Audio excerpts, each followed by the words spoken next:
So I watched some foolishness called The Danish Deception because Kenny sent it to me and insisted that I watch it. Falling in love for the first time is like getting swallowed by a current. You don't even know it's there and you're good one moment, and then before you realize it, you're in deep and there's nothing you can do to control it. And that's how I felt. And I knew this man has the power to destroy me. Oh my God, I don't know what the respectful way it is for me to introduce how I feel about somebody's traumatic story where they got scammed. But let me say this. I have never been more bored hearing a story about somebody get scammed. My God. It was the Tinder swindler, but boring. She did this opening statement where she introduces the story as like the greatest love. What you guys are about to hear is going to be one of the most beautiful love stories you've ever heard in your entire life. The delusion is so fucking palpable. Oh my God. And I hate to say this, but this beautiful Black woman and my Nigerian sister, Lord, she should have named this shit Danish Delusion. Delusion, not deception. Delusion. She's delusional in so many ways. And it's not just, listen, I want y'all to understand. I have grace for being delusional. Not like this. Not delusion. I don't know this kind of delusion. I ain't gonna lie. But I have grace for being delusional in a relationship. I have grace for getting swung by a man. But what I don't understand is already getting swung and still ain't catch no sense. Like, she still, on retrospect, as she reflects on the relationship in the story, she still somehow came to the conclusion that it's that we was gonna hear the story and believe that it's one of the greatest love stories we've ever heard. What? This girl told us be careful because we're gonna hear the greatest love story we've ever heard, and then it's gonna take a turn and be worse than Risa Tisa's Who the Fuck Did I Marry? If you were a fan of the Who the Fuck Did I Marry series, unfortunately, the story you're about to hear is significantly worse, and it pains me to say that. I have never seen somebody let me down in so many ways. Bitch, none of those things are true. Love story, the greatest love story. Y'all, she's the worst storyteller on earth. She wastes so much fucking time. I put this bitch on 2.7 speed just to get through it.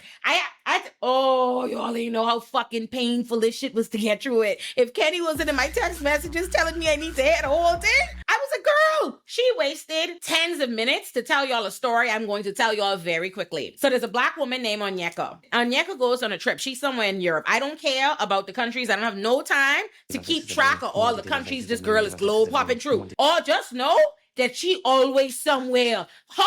None but flight, always on the road. So she goes on a trip in Europe and she sees this man who she thinks is so fine. And let me stop here because this was the second major red flag. And I look up and I see this very attractive man. This man looks like he is walking straight out of a Calvin Klein ad. I'm telling you guys, 6'3", blonde hair, blue eyes, chiseled skin, so tan, muscles everywhere. I was definitely taken aback. And I feel like it takes a lot for me to really double take a man just based on his looks like that. 100%, I was a little bit just in awe. You can think a white man is good looking. You can think a white man is fine. Some white men are fine. The white boy that plays Sam in Gen V, tough. You can think a white boy is fine, but there's something suspicious about you telling me a man is super fine, like he's obviously fine, and then you evidence that by going blonde hair, blue eyes. You know what I mean? Because like, think about it from this perspective. If I thought it was fine, let's say I see a Black man and he dead fine, I wouldn't be like, oh my God, I saw the finest man ever. Black skin, black hair. So obviously, you know what I'm saying? It's like the implication there, like he obviously fine because he looked like this archetype. He's a blonde, blue-haired white man. She set herself up for failure. There's several things she did that I didn't appreciate she did. As a Nigerian, although I am a proud knockoff Nigerian, I'm not the real thing. And I don't think she truly is in her soul, but she's more invested than I. Like, she's a present active member of her Nigerian heritage. But I don't know what the fuck she had to fucking start that story by telling everybody she Nigerian. I was like, what? Whoa. Why would you start a story about being a dumb bitch and tell everybody that? What the girl? Keep that to yourself. Why? Nigeria has enough bad press without a fucking goofy bitch worshiping the white man, telling a story about getting fucking scammed and then Not, I getting ahead of myself, but I just could say this girl had the nerve to tell a story about how she getting scammed by the white man, and then when end the story with a declaration about how Nigerians are the ultimate scammers. So isn't that fascinating how she gets away? Girl, what is this? Girl, what is this? Anyhow, she in Europe somewhere on a trip with her friend, and then she sees the finest man she ever see, a member of the Aryan race. And so they connect. They don't do nothing on that trip, but they start texting. For me, start texting her. Actually, let me don't even say texting. They didn't even have each other's number. They start DMing, and he start trying to get her to take a trip with him. She don't go at first because she trying to prove she hard to get. Like, oh, I know this man who real desirable, so he probably used to gals doing whatever he want. I want him think I just like the other girls. So she didn't go at first, but she eventually does. And she immediately sends a man who she don't know from nowhere her passport to book her flight. So I sent him a message and I said, hey, I've decided I'm going to come to Monaco. And he sends me a message. He said, this is the best day ever. I'm so happy. Send me your passport and everything. I'll book the flight. So I sent him a picture of my passport. Boy, have you lost your mind? What? And it doesn't make sense because for a woman who's so into traveling, you would think she'd understand the importance of a passport and what a significant kind of information that is to just be given out to whose phone number she didn't know. And I'm telling you, like, she goofy in a way that is incredible. Then she tells us she goes on the trip. As she's preparing for the trip, her friend wants her location and stuff. And she's like, oh, you don't need my location and stuff because I just feel safe. Something about him tells me I'm safe. I'm safe with him. I really don't like what it says about her intuition and her spiritual keepers and her ancestors and her guardian angels, that she repeatedly kept trying to put it on them like she had a spiritual moving to be a jackass. Like, what? What? Every part of me felt like so safe with him already, which was crazy because I hadn't really spent much time with him. Maybe this is trauma from being on The Bachelor. I'm not sure. What? You just knew you just knew you could. Imagine saying, as a Nigerian woman, that you just knew you was safe with this white man you don't know from nowhere, that you don't need. You could go to another country. Bitch, what? My little sister has to have her location on to go down the road. I check my sister location. What the fuck you mean? You traveling abroad, internationally behind the white man who don't nobody know from nowhere, and you don't think nobody needs your location. It's so crazy because she's so asinine to where I promise you, I genuinely believe God was trying to tell her stop being an ass. Let me tell you why I said that. So then she goes on the trip, right? And this about the only little bit of lie I could shoot her for this whole video. Because I will say, how the story sounds to people depends on the ending. If this man had truly been a great man and they lived happily ever after and it was a great relationship and everything, then it might sound sweet and romantic that she went to Europe for him and she knew immediately. She started telling him she love him and thing at the airport. She in love, she balling and all this different stuff. Soon as she meets the then that might be cute if it worked out. Like, I have a sister, one of my sisters has the cutest love story. Her and her husband were set up by their friends, and the day they met, they were like, this is it. You the one for me. And they got married 2 weeks later and they've been together for 29 years. That's a beautiful love story. That's the exception to the rule. If that had gone badly, we'd all say, gee, no man, you marry a man you just meet. And that's how she sounds. Like her ass the whole time. Like an ass. This girl tell me she get to the airport. She see him and she's so overwhelmed. They start making out, blah, blah, blah. She immediately realized she's so in love with this man. Nigga, what? Then she go on a date with him. She already called the man her boyfriend. They just get on, hey, like a rumble. I actually, of all the things she told us in the story, I don't know what she tell us this for, because you would think when she tells the following pieces of information that we're going to hear at some point that he had something to do with why she dropped down this stairs and pissed up her fucking self. Coming awake and being like, what the fuck is happening? And then I started looking around and everything felt wet. And I was like, oh my gosh, I was going to the bathroom. So you're telling me that I've been dating this man for 3 days and he is now sitting in a pool of my urine and my blood, watching me have seizures. I was just I couldn't believe that this was the reality of what was happening. You would think it was going somewhere like the reason, because in my mind, there's no fucking way this woman get on the internet and told us that on her date with this man, she going to walk up the stairs, fucking drop out, pass out, start seizing up and pissing up her fucking self, that she was sitting, lying in a puddle of her own piss in the middle of this restaurant in Musty, France. There's no reason she would volunteer us that information if it's not for her to eventually tell us. And she found out that he had actually put some drugs in her fucking drink so he could steal her bank account information out the bag or something. But she never goes back to that. Because she's a horrible fucking storyteller. So all ultimately is like, you hear the story and you think to yourself, oh, okay, I get it. Because she was fucking tripping, God tripped her ass down the fucking stairs to try to tell her, Girl, your head ain't no good. This no good for you. and she should have known that because she falls down the fucking stairs. She passes out. She starts having seizures. She's never had seizures in her life. But when she wakes up, like she passed out, she wakes up, she on the ground in a puddle of her own piss. And there's multiple people in the restaurant, she stay around her, but none of them is her boyfriend. And she asked them to go get her boyfriend. And when they go get her, then she's like, oh, what happened? He's like, oh, I don't know. They say he was having seizures and blah, blah, blah. So she passed out. She fell on the fucking stairs and was in a puddle of her own piss long enough to like, that these other people have gathered around her, but he ain't there with her. And then somehow she then says to us when her going to the hospital, she realized this was a man who she could trust or something. Like she felt safe around him. I said, what? What? Bitch, you just fucking fell down the stairs like a fucking coconut and passed out in a puddle of your own piss. What do you mean you feel safe with him? What are you talking about? I never had more fuck. But anyway, let me speed run the relationship. So they say they together. She crying when they leave on the airport. She immediately dead trip over him. I think this is an important note that everybody in her family and friends are jackasses too. The fact that there was just at no point does any checks and balances come in. Let me tell you something. I could be ass, but at least one of my siblings ain't gonna be ass. Everybody can't be ass. Somebody is gonna clock this scam and let me tell you something. As another knockoff Nigerian gal with multiple sisters, and this gal was talking about having sisters. There's never been a time in this life that one of my sisters was with a and one of us didn't know he was a Somebody was proclaiming from the heavens that he was a piece of shit.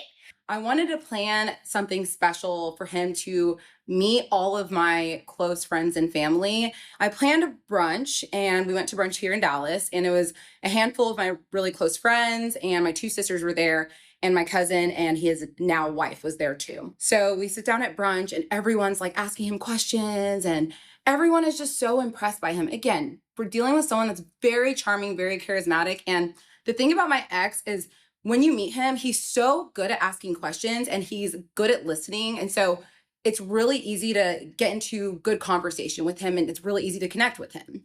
But nobody in this girl family, not only does this man swing her, he swing every friend she got, every family, even her daddy. I say, your Nigerian daddy could get scammed by the white man? After the gala was done, it was a couple days and my parents came to visit, and I'm telling you, my parents fell in love with him immediately. I think watching him with my dad it just warmed my heart because they just instantly connected. My dad, everyone else was very fascinated by him. Your daddy ain't nothing like my daddy. Your daddy ain't like my daddy. Cause I would have never get scammed.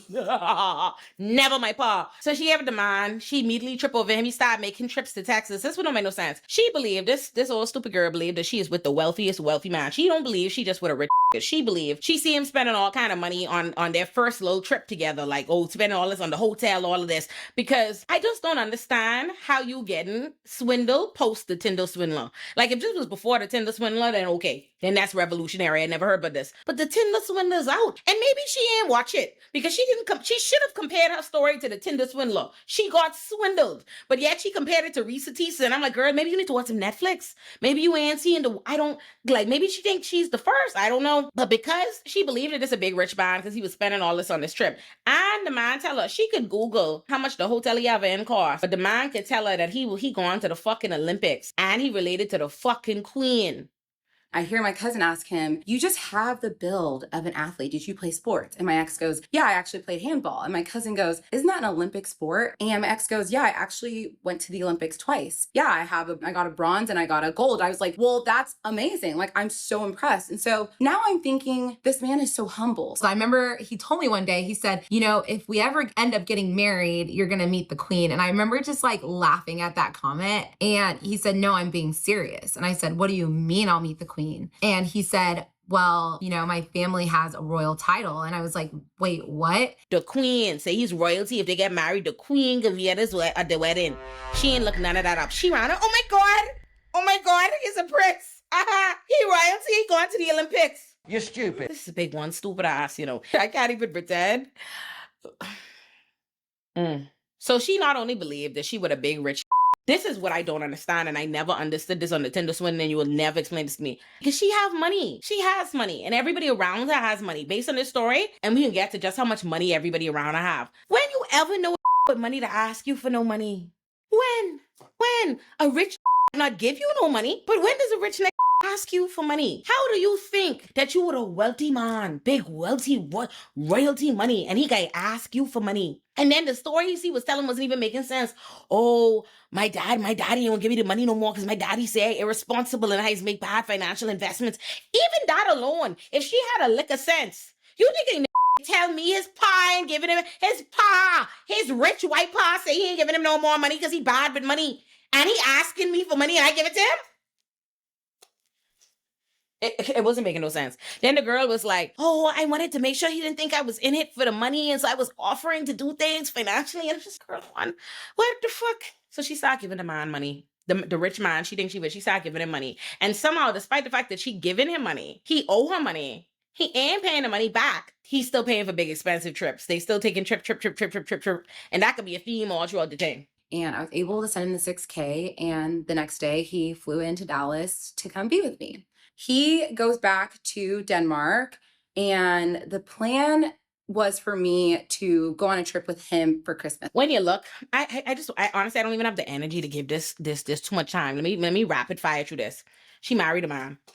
Why? She married a man. Shortly after knowing the man, she married a man. Even as she realized and finally, like, oh, he broke. He gone from the wealthiest of the wealthy, from royalty to now he broke. Now when she actively saying her man ain't got no money. And he's asking him for a loan of $250,000. And I'm like, wow, that's a lot of money. And this time he asked me, and to me, I was like, well, if you can help a friend and have a good investment, I think that makes a lot of sense. And so he ends up coming back to Dallas. We get our marriage certificate. We set our wedding date for February 10th. I said, wake the fuck up. Sleepy time's over, little motherfucker. Let's go. So they get married. Even though they don't tell the parents, they get married. And she still, despite the fact that at this point she having problems with it, ain't no money, they already married, she having her parents plan some big expensive wedding that he claimed he paying for, that he could pay her parents for, despite the fact that he ain't got no money. I kind of figured that my parents were going to cover the traditional wedding because we were going to cover the white wedding. When I say white wedding, I mean white dress. And she brings up finances. And that's when she proceeds to tell me that my ex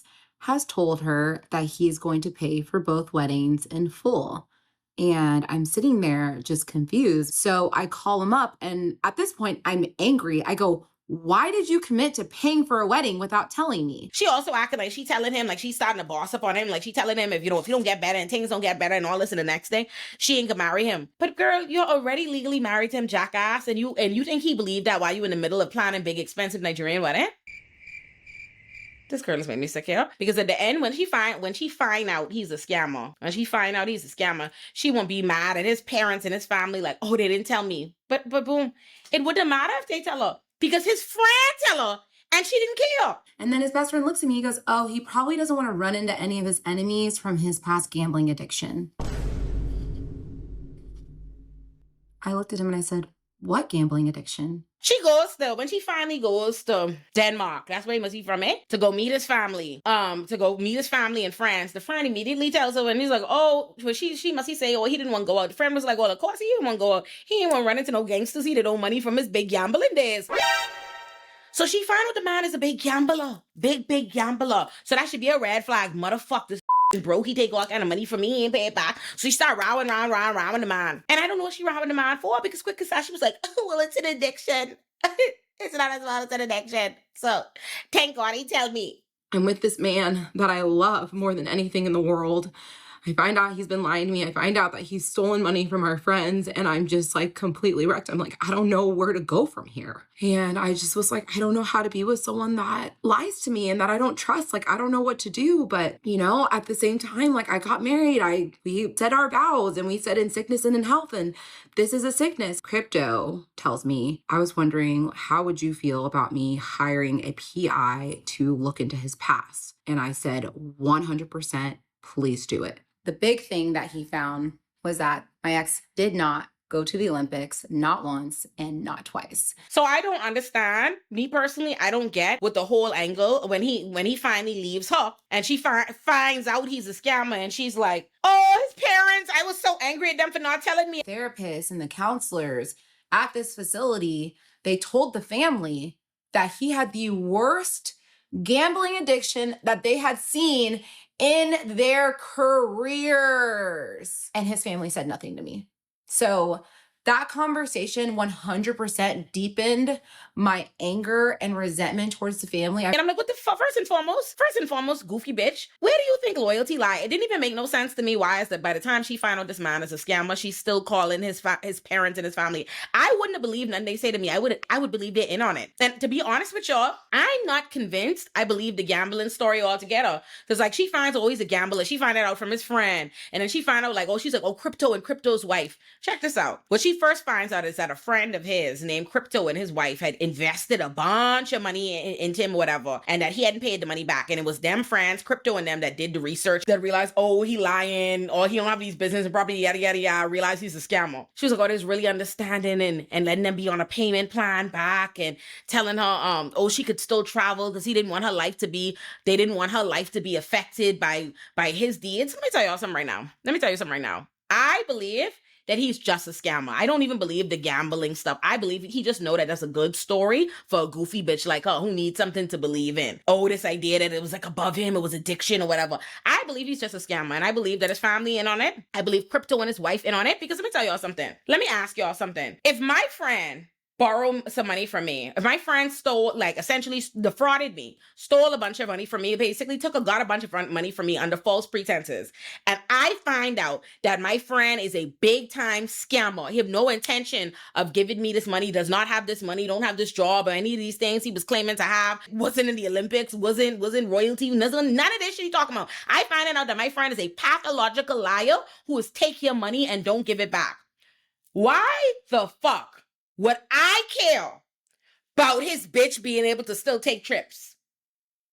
Crypto and Crypto's wife both took turns talking, and they were just so understanding. And, you know, they communicated, we understand this is a disease and we still care about you both, and we still want to have both of you in our lives. Why the fuck would I be caring at all about his bitch feelings? He thieving from me. He steals from me. And I be an understanding and payment plan with his wife, and I'm okay. I telling his wife, oh no, I don't want your life to stop just because you owe me, just because y'all owe me money. Still take your trips. Are you fucking crazy?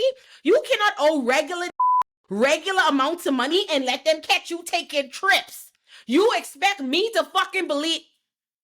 They scamming her too. They all in on it. She's a jackass. The only credit I could give her though is that everybody in her entire orbit is an ass. Because at the end of the story, when the man finally decides he tired of fucking hair in her mouth, he tired of even pretending like he gonna give her this fucking money back. And he said, you know what, girl, kick fucking rocks. I gone. Fuck you. I finished. I actually gonna leave, and I just gave me a job making $1 million and I don't need you. Fuck you on this relationship, girl. Kiss my ass. He was talking all crazy. Let me leave. And at this point, I'm angry, but I'm being nice because I've done so much research on addiction, and I know whenever an addict is spiraling, the worst thing you can do is fight them back. So I'm just trying to be calm and be peaceful so that he can find a space to be able to come and be honest with me. And he said, wrap your head around the fact that I am not your husband anymore. We are done. Today has shown me that I won't have anything to do with you other than settling my debt. After that, I can breathe again. I know he said he was going to leave around 1. So I was like, okay, I'll have some time to intercept him. I get home and everything is gone. And I sent him a text and I said, I have your passport. He said, what the fuck is wrong with you? I go, please come home, babe. You fight for the people you love, and I love you, and we will get through this. He said, I am over it, but don't worry. All your troubles will go away. Now it'll just take a day longer and cost me more money. Ridiculous. I don't care anymore. I really don't. I said, okay, I'll turn around. But I also can leave the passport at the front desk so you don't have to see me. He goes, don't worry. Getting issued an emergency passport. Don't you fucking leave my passport anywhere. This is the most insane situation I've ever heard of. Call on your friends and family. You prioritize them. Now they can show up for you. And just to be very clear, I do not give a fuck if you tell everybody everything. So here I am telling everybody everything. That's all of a sudden. And then, oh Lord, she gone out so sad. I don't even know if she tell us this. Because I'm like, girl, you know we wasn't there. We don't actually have to know about all this desperate shit. But she tell us, girl, when the man try to leave her, the scamming man, whoever in debt, who's drained all her accounts. I even forget to tell y'all believe that after she done find out about this gambling and that they in debt, they ain't got no money, he's scamming, he owe all kind of money, they have all kind of bills. She find out he owe this money to crypto and all this different shit. He suggests to her that she quit her job. And she do it. He just said, why don't you quit? And I remember looking at him like, what do you mean quit? And he said, well, we have this money coming in and I want you to be happy. I want you to do something that brings you joy. We're going to have a cushion. And luckily I make money. I'm going to be able to afford all the bills and you can just focus on building your business back up. And so I was like, are you sure? He said, yes. And let me tell you everything about this decision. It felt right, but it also felt wrong. And let me tell you, I do not regret quitting my job. I regret the timing because we were not in a great financial position. Then she say her husband, who she believes is say she don't believe he's a scammer, but she do believe he's a gambling addict who's drained their finances. Then she say she put him on a credit card so he could build credit. Okay. Nobody home up here. But anyhow, when he finally leave her, that's when she get mad when she realized like, oh, she tried to take his passport. She's screaming, begging him to stay with her. All this and the next thing. Oh no, you ain't leaving me. Yada, yada, yada, yada, yada, yada. Take the man passport. And like, okay, cool. I take his passport. Cause stop this criminal from leaving the country, I guess. So you could prosecute him if that's what you try to do, girl. You try to sue it. No, that's enough.